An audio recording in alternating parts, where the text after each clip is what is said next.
Sai Krishna Namo Namo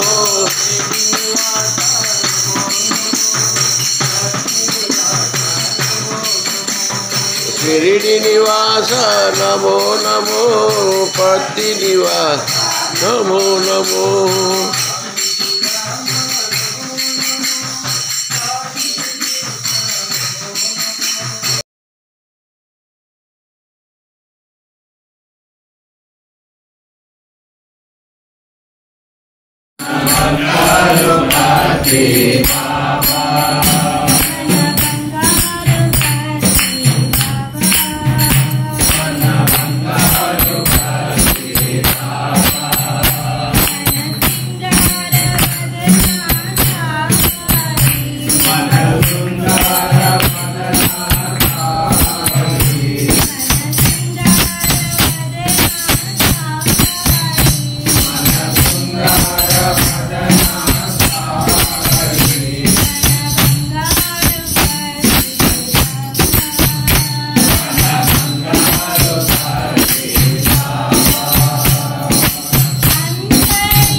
day మనందరం కూడా చేసుకుంటాం.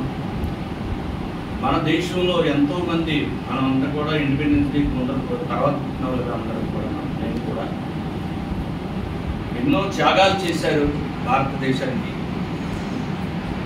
ఎంతోమంది ఆత్మత్యాగాలు చేశారు. వాళ్ళందరికీ కూడా మన యొక్క నమస్కారాలు వాళ్ళకి తెలియపరచాలి. వాళ్ళందరికీ కూడా మహనీయులు వాళ్ళందరూ కూడా మనం చేసి పెట్టారు. హాయిగా భోజనం వడ్డించి ఉన్నటువంటి స్థితిలో మనం అందరూ కూడా భోజనం చేస్తున్నాం. వాళ్ళని ఎప్పుడు కూడా మనం మర్చిపోకూడదు. ప్రాణ త్యాగాలు చేసిన వాళ్ళందరికీ కూడా నమస్కారాలు. ఈవేళ బర్త్డే చేసుకున్నట్టు చరణ్ సాయి చరణ్ ఆయనకి కూడా అభినందనలు.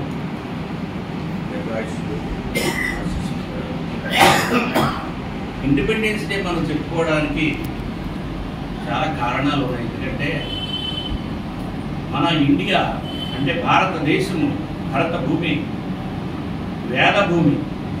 వేదంలో ఎక్కడున్నాయి అంటే భారతదేశంలోనే ఉన్నాయి. ప్రపంచంలో అంతటికీ కూడా వేదాలు పుట్టినటువంటి దేశం ఏది అంటే భారతదేశము. భవ్యమైన దేశము, వేద భూమి. ఈ భూమి ఎక్కడ మూలము అంటే జీవరాశులు పుట్టడానికి చనిపోవడానికి రెండిటికి కారణమైనటువంటి వేదములలో వివరించినటువంటి వేద జ్ఞానాన్ని మనందరికీ కూడా ప్రపంచంలో ఉన్న వాళ్ళందరికీ కూడా ఇక్కడ నుండి మాత్రమే ప్రచారం జరిగింది. వేద భూమిలో పుట్టినందుకు వేదాలు 4 వేదాలని కూడా అన్ని దేశాల్లోనూ కూడా మనకి ప్రచారం చేసినటువంటి వ్యాస మహర్షి వాళ్ళ శిష్యులు నలుగురు కూడా వేదాన్ని అందరికి పంపించారు. ఈ వేద భూమిలో మనం పుట్టినందుకు ఏంటి అంటే నేర్చుకోవాల్సింది ప్రతి ఒక్కరు కూడాను గురువుని ధ్యానించాలి. గురువు పరంగా మనందరం కూడా పెద్దవాళ్ళు అవ్వాలి. గురువు ఏం చెప్తాడు అంటే నువ్వు నడత ఎలాగుండాలి, నీ నడక ఎలాగుండాలి, నువ్వు ఎలా ప్రచారం చేయాలి, నువ్వు ఎందుకు పుట్టావు, నీ యొక్క ఆచరణ ఏమిటి, నువ్వు ఎక్కడికి వెళ్ళాలి, నీ గమ్యం అక్కడికి, నువ్వు ఎక్కడ చేరాలి అనేది చెప్పేవాడు గురువు. గురువు ఏంటంటే మనిషి పుట్టుక నుండి చావు వరకు కూడా అంతా ఏమిటి అంటే ఆత్మ జ్ఞానాన్ని బోధపరిచినటువంటి వాడు గురువు. ఆ గురువు ప్లేస్లో ఉన్నది ఎవరు అంటే భారతదేశం. ఈ భారతదేశం ఒక్కటే గురువు. ఎందుకంటే మనకి స్వామి చెప్పినటువంటిది ట్రైన్కి ఇంజిన్ ఎలాంటిదో అలాంటిది భారతదేశం అని చెప్పారు. అప్పుడు చాలా చిన్న నుండి స్వామి చెప్పినప్పుడు 50 సంవత్సరాల క్రితం చెప్పారు. అది అప్పుడు కొంత ఇంకా డెవలప్ అవ్వలేదు. కానీ అప్పుడు చెప్పారు ఇది రైల్ ఇంజిన్ అవుద్ది తట్టుకోవాలని కూడా పెట్టిండు అన్నారు. అలాగే పాండవులతో పోల్చారు స్వామి. పాండవుల్లో ధర్మరాజు స్థానంలో ఉన్నది ఎవరు అంటే భారతదేశం. రష్యా, అమెరికా, చైనా ఇవన్నీ కూడా నెక్స్ట్. భీముడు, అర్జునుడు, నకులుడు, సహదేవుడు, 5 అన్నీ ఉంటాయి తప్ప భారతదేశం మాత్రమే ఇంజినం.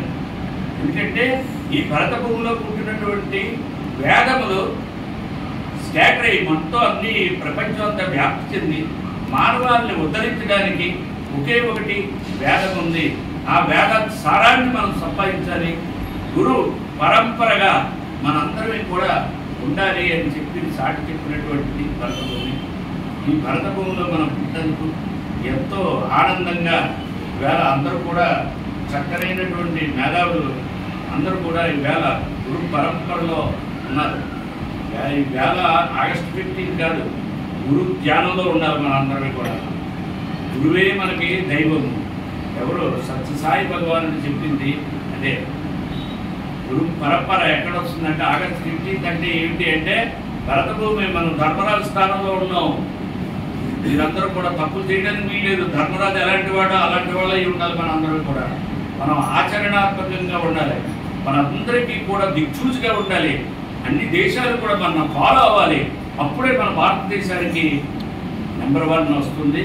అప్పుడే ధర్మరాజు స్థానాన్ని ఆక్రమిస్తుంది అని చెప్పి 50 సంవత్సరాల క్రితం మహనీయుడు చెప్పాడు.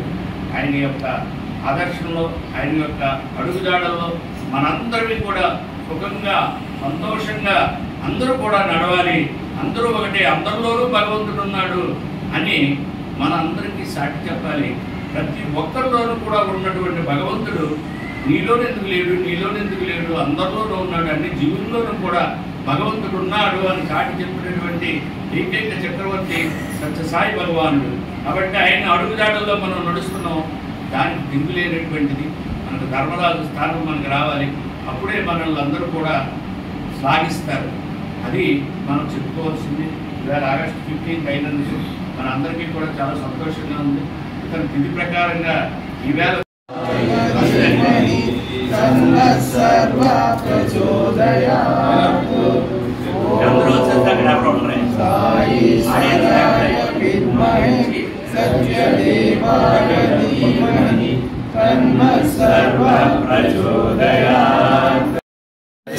स्वामी सत्य साई रे Bye.